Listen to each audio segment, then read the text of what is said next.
Hello students.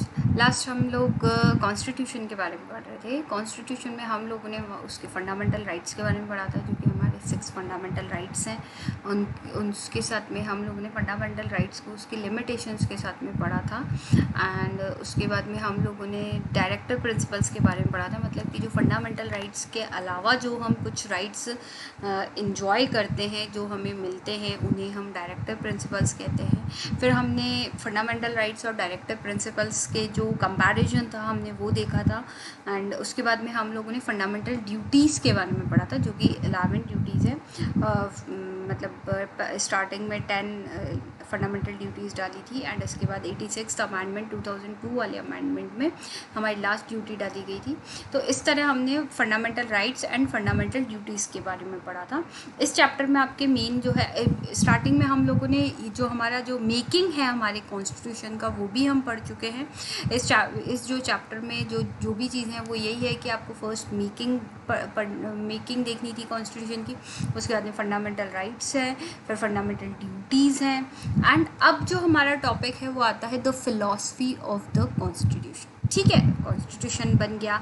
हमने बात करी थी, हमारी कॉन्स्टिट्यूएंट असेंबली बनी थी। 1935 के जो इलेक्शंस हुए थे उनके बेसिस पर एक कॉन्स्टिट्यूएंट असेंबली बनी थी, जिसमें 284 सीट्स तो हमारी थी।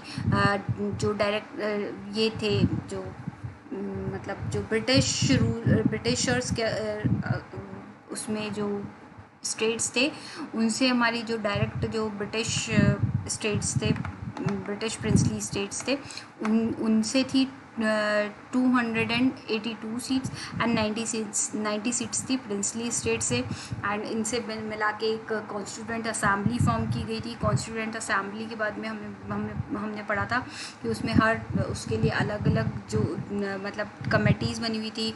एंड जो पार्टीशन हुआ था हमारे कंट्री का, उस पार्टीशन ने हमारी कॉन्स्टिट्यूएंट असेंबली को भी मतलब डिवाइड कर दिया था।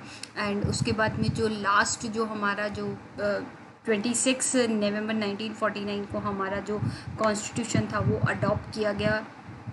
उसके अंदर सिग्नेचर हुए थे और मतलब उसके अंदर हम लोगों ने ये सारी चीज़ें पढ़ी थी कि हमारे फंडामेंटल राइट्स कहाँ से लिए गए हैं, मतलब कौन कौन से किस किस कंट्री के कॉन्स्टिट्यूशन से हमने क्या क्या चीज़ें अडॉप्ट करी है, वो भी हमने इसमें पढ़ा था। अब आता है, चलो ठीक है, हम लोगों ने इतनी सारी चीज़ें पढ़ ली, इसमें बहुत सारी चीज़ें हैं जो हमारे वेलफेयर के लिए डाली गई हैं। मतलब ये सारी चीज़ें क्यों, मतलब क्या थी, क्या सोच रखी गई इन सब के पीछे, हमारे कॉन्स्टिट्यूशन के पीछे क्या फिलॉसफी थी, इस में हम मेनली ये पढ़ेंगे। ये टॉपिक आपके इसमें है। एंड इस चैप्टर का जो लास्ट एक टॉपिक और बचता है उसको हम आगे और कंटिन्यू करेंगे। इसमें हम देखते हैं कि फर्स्ट आता है, what is the mean by philosophy of the constitution. मतलब कॉन्स्टिट्यूशन की फिलॉसफी से मतलब क्या है। Some pupils believe that constitution merely consists of laws, and that laws are one thing, values and morality and quite another। मतलब कुछ लोगों का मानना है जो हमारा जो कॉन्स्टिट्यूशन है वो कहीं ना कहीं मतलब जो कह सकते हैं हम लोग, क्या कहेंगे इसके लिए, हम लोग एक वो नहीं है, मतलब कि ये जो सिर्फ लॉज को कंसिस्ट नहीं करता है, सिर्फ लॉज नहीं है हमारे इसके अंदर हमारे इसके अंदर जो है वो उसमें मॉरलिटीज़ हैं, हमारी वैल्यूज़ भी इसके अंदर ऐड है। Therefore we can have only a legalistic not a therefore we can have only a legalistic not a political philosophy approach of the constitution। इसलिए मतलब इसीलिए हमें हमारा जो कॉन्स्टिट्यूशन है उसके लिए जो अप्रोच रखनी चाहिए वो सिर्फ लीगलिस्टिक नहीं होनी चाहिए, वो फिलॉसफी भी होनी चाहिए उसके अंदर। क्योंकि सिर्फ लीगल मतलब हमारा जो कॉन्स्टिट्यूशन है उसमें सिर्फ लॉज नहीं है, सिर्फ लॉज होते तो फिर फंडामेंटल राइट्स नहीं होते, हमारी फंडामेंटल ड्यूटीज़ नहीं होती, हमारे पास डायरेक्टर प्रिंसिपल्स नहीं होते। ऐसे बहुत सारी चीज़ें हैं जो इसके अंदर नहीं होती अगर ये सिर्फ लॉज होता। कहीं ना कहीं कोई फिलॉसफी थी, कोई थ्योरी थी, कुछ एक सोच काम कर रही थी, एक प्रोस्पेक्ट काम कर रहा था हमारे मेकर्स का, जो इसमें बहुत सारी चीज़ों को ऐड किया गया लोगों के वेलफेयर के लिए, मॉरलिटी के लिए, मतलब फंडामेंटल ड्यूटी देखी जाए तो एक तरह से मॉरलिटी ही है वो, ठीक है। उसके बाद में इन्होंने कहा है कि it's true that all laws do not have a moral content, but many laws are closely connected to deeply held values। मतलब इसके अंदर इनका कहना है कि मान लिया कि मतलब सभी जो हैं वो, मतलब सभी जो लॉज हैं वो मॉरल कंटेंट नहीं करते। मतलब आज जैसे जुडिशरी जिस पर बेस्ड है, ठीक है, एक लीगली मतलब जो लीगल वर्क होते हैं उसमें मॉरलिटी नहीं होती, पर लॉज मतलब काफ़ी मतलब जो लॉज हैं वो कहीं ना कहीं क्लोजली कनेक्टेड हैं मॉरलिटी से, मतलब क्लोजली कनेक्टेड है कहीं ना कहीं हमारे ये सब मॉरलिटी से। ओके, नेक्स्ट हमारा पॉइंट इज कि what do you mean by a political philosophy approach of the constitution. We have 3 things in mind. मतलब हमारे पास 3 चीज़ें हमारे माइंड में आती है अगर हम इस बारे में बात करते हैं तो। First, we need to understand the conceptual structure of the constitution. What are the possible meanings of term used in the constitution such as rights, citizenship, minority and democracy. मतलब जो हमारा कॉन्स्टिट्यूशन है उससे रिलेटेड जो है, मतलब कि इसकी जो हम कर सकते हैं पॉसिबल मीनिंग जो निकाल सकते हैं, इसका जो कॉन्सेप्चुअल स्ट्रक्चर है जो हमारा जो कॉन्स्टिट्यूशन का वो बेस करता है, वो कहीं ना कहीं इनके ऊपर बेस करता है, राइट्स पर, सिटीजनशिप पर, माइनॉरिटीज़ पर एंड डेमोक्रेसी पर। मतलब हमें कहीं ना कहीं एक वो 3 चीज़ें इन पर हम क्वेश्चंस भी कर सकते हैं इन टर्म्स पर, हमारे राइट्स पर, हमारे सिटीजनशिप पर, माइनॉरिटीज़ पर, डेमोक्रेसी पर। नेक्स्ट पॉइंट इज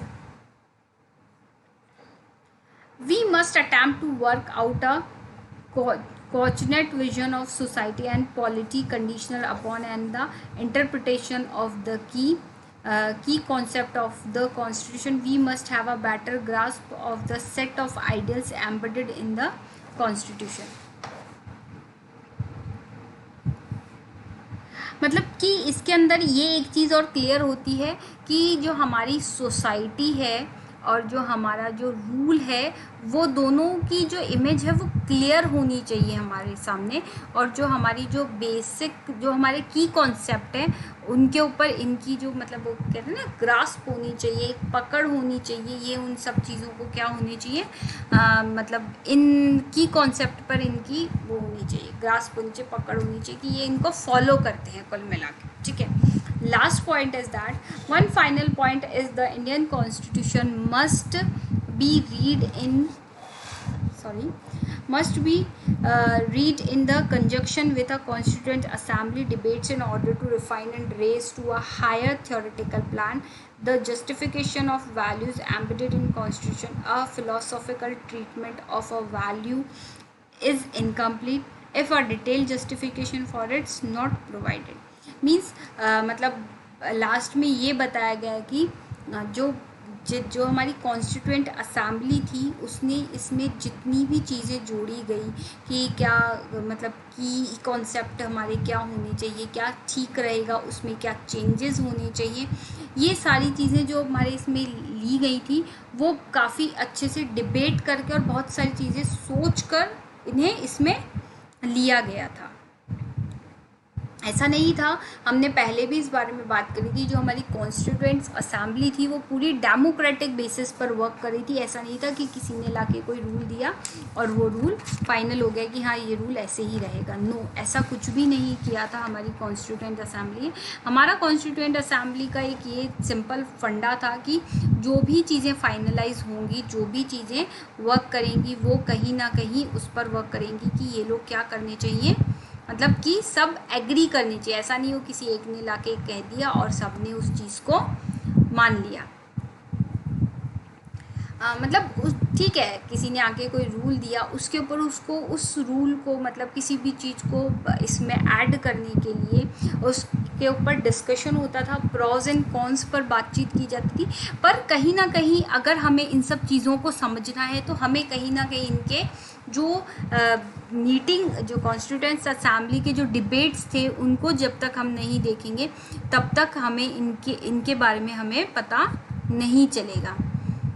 और मतलब क्या होता है कि जब आज भी है, अगर कहीं भी अगर कुछ चेंजेस किए जाते हैं तो ऐसा नहीं है कि चेंजेस मतलब गवर्नमेंट ने सोचा और गवर्नमेंट ने उस चीज़ को चेंज कर दिया, नहीं, ऐसा नहीं होता है। चेंज करने के लिए बाकायदा उसका एक लंबा प्रोसीजर होता है, गवर्नमेंट को उसे फॉलो करना होता है, उसके बाद जाके किसी भी तरह के कुछ भी चेंजेस पॉसिबल होते हैं। ठीक है, हमारे यहाँ तो ये चीज़ें रखी गई थी, सिटीजनशिप, माइनॉरिटी, डेमोक्रेसी, राइट्स। उसी तरह जो हमारा जो जापान का जो कॉन्स्टिट्यूशन है, तो बुक में मेंशन है आपके जापान कॉन्स्टिट्यूशन के बारे में, वो एक पीस कॉन्स्टिट्यूशन है। मतलब उनकी जो वो कहते हैं ना, हमारी प्रियम्बल जो हमें बहुत सारे पॉइंट्स देती है, सेकुलरिज्म है और सोअगिटी है, ये सारी चीज़ें हमें देती है। जबकि जो जापान का जो कॉन्स्टिट्यूशन है वो पीस कॉन्स्टिट्यूशन है। वहाँ के लोग जो है ना, उनका एक वो है, मतलब कह सकते हैं हमारा कि आर्टिकल 9 में उनके क्लियरली मेंशन है, aspiring sincerely to an international peace based on justice and order, the Japanese people forever renounce war as a sovereign right to the nation and the threat or use of force as means of settling international disputes. मतलब उनका ये था, मतलब इनका ये कहना है कि जो इंटरनेशनल जो पीस है उसके लिए ये विश करते हैं कि इंटरनेशनल लेवल पर पीस रहना चाहिए। और जो सोवरगिन वाला जो पॉइंट है, मतलब जो प्रिंसिपल है, उसको ये लोग फॉलो करते हैं। और जितने भी जो वॉर या फिर जो इंटरनेशनल अगर कोई मतलब डिस्प्यूट्स हो रहे हैं उनको सॉल्व करने की कोशिश करते हैं, पर उसमें ये लोग फोर्स नहीं डालते।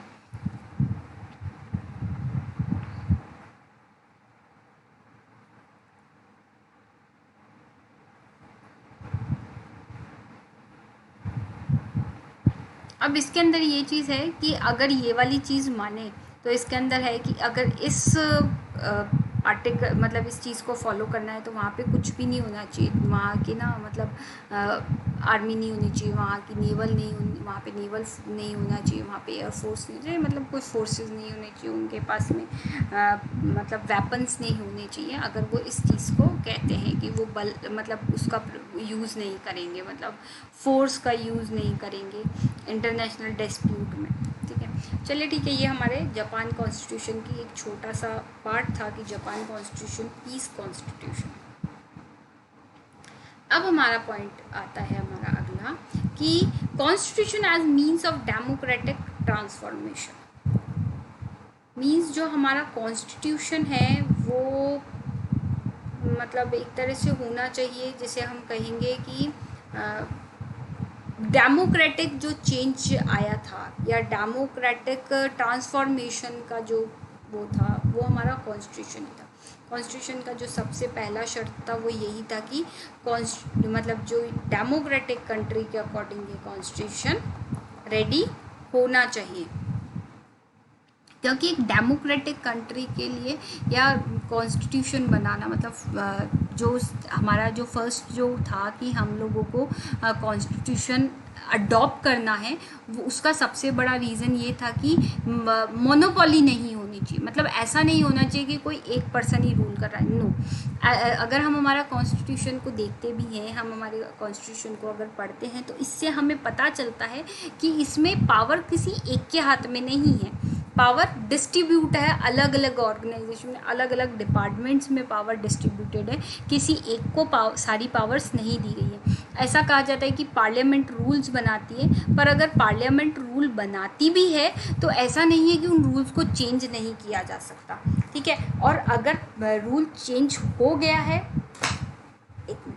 रूल चेंज नहीं किया जा सकता, ऐसा नहीं होएगा। अगर उसको इसमें चैलेंज कर दिया जाए, कोर्ट में चैलेंज कर दिया जाए तो रूल्स को चेंज किया जा सकता है।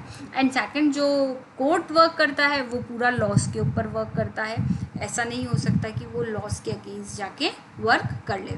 मतलब ये वाली चीज़ कि इसके अंदर इन लोगों ने जो मोनोपोली वाला जो सिस्टम होता है उसको ख़त्म करने के लिए इस कॉन्स्टिट्यूशन को एक्सेप्ट किया था।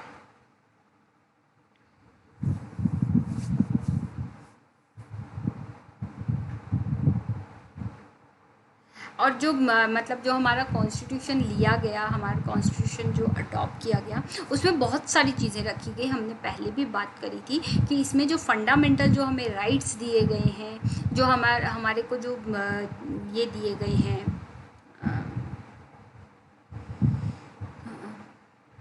सॉरी, जो हमें एक्स्ट्रा राइट्स दिए गए हैं, डायरेक्टिव प्रिंसिपल्स जो दिए गए, वो सब किस लिए दिए गए कि ऐसा नहीं होना चाहिए कि ठीक है यार सोसाइटी में जैसा चल रहा है चलने दो, इक्वलिटी आए नहीं आए, मतलब फ्रीडम रहे नहीं रहे, ऐसा नहीं है।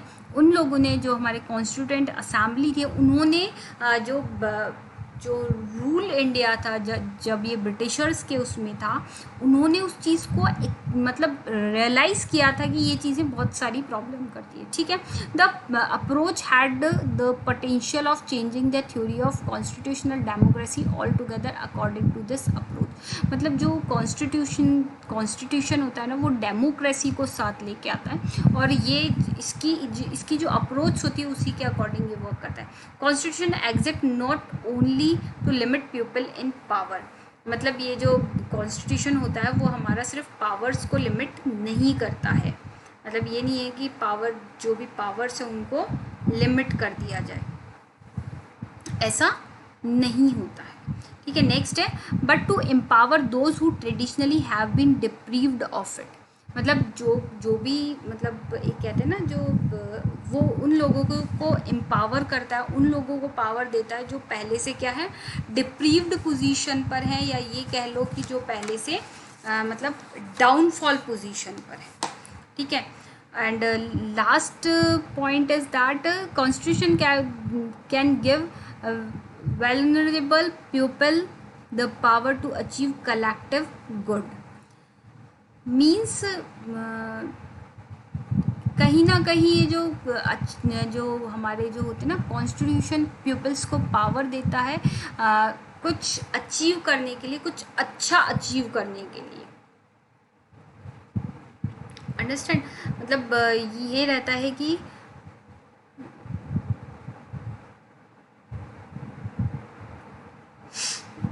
एक सेकेंड, इसके अंदर ये है कि ये जो कलेक्टिव गुड्स होते हैं, मतलब हमारा जो कहेंगे हम, हमारा जो कॉन्स्टिट्यूशन है वो कहीं ना कहीं हमारे को कुछ अच्छा अचीव करने का वो देता है, चांस देता है, क्योंकि जो हमें फ्रीडम मिलती है, जो हमें इक्वलिटी मिलती है, वो हमें कहीं ना कहीं सपोर्ट करती है हमारी इस डेमोक्रेसी में।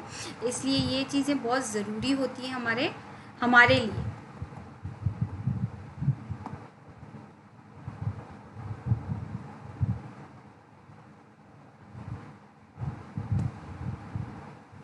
और ये मेनली जो जो अच्छी चीज़ें जो कलेक्ट करने की जो पावर देती है, वो मेनली उन लोगों को देती है जो पहले से बहुत ज़्यादा बुरी पोजीशन पर है।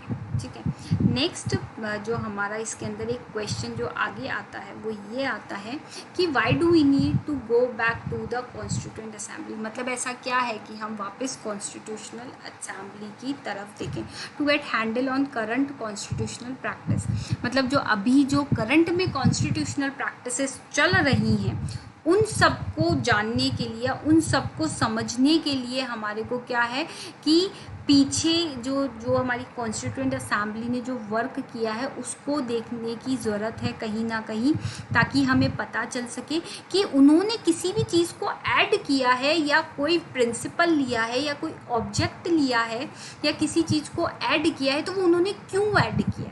To grasp their values and meanings. उनकी जो वैल्यूज़ है, उनके मीनिंग को पकड़ने के लिए, उनको मतलब समझने के लिए, उनको पकड़ने के लिए ही ये चीज़ें कि हमें कॉन्स्टिट्यूएंट असेंबली के जो मतलब जो कॉन्स्टिट्यूएंट असेंबली उसकी तरह के जितने भी डिस्कशंस है वो डिटेल में जो उन्होंने वर्क किया उसके बारे में जानना इसलिए ज़रूरी।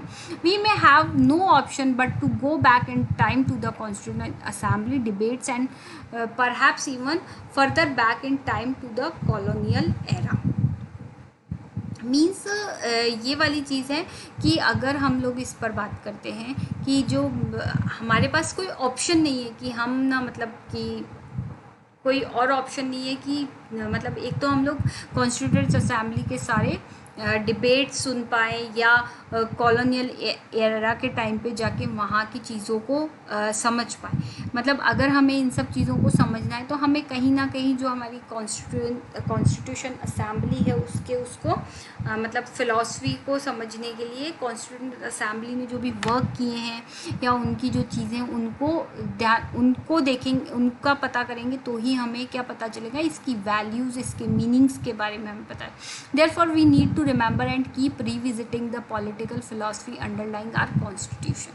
तो इस मतलब ये जो पॉलिटिकल थ्योरी है हमारी, मतलब जो फिलॉसफी है इसी मतलब हमारे कॉन्स्टिट्यूशन की, इसी से हमें पता चलता है कि मतलब हमें यही मतलब रीज़न है कि हमें ना पॉलिटिकल की जो हमारी जो फिलॉसफी है या हमारे जो कॉन्स्टिट्यूशन की फिलॉसफी है हमें वो ध्यान रखनी चाहिए। ठीक है, इसके जो आगे के टॉपिक हैं वो अब हम नेक्स्ट क्लास में कंटिन्यू करेंगे।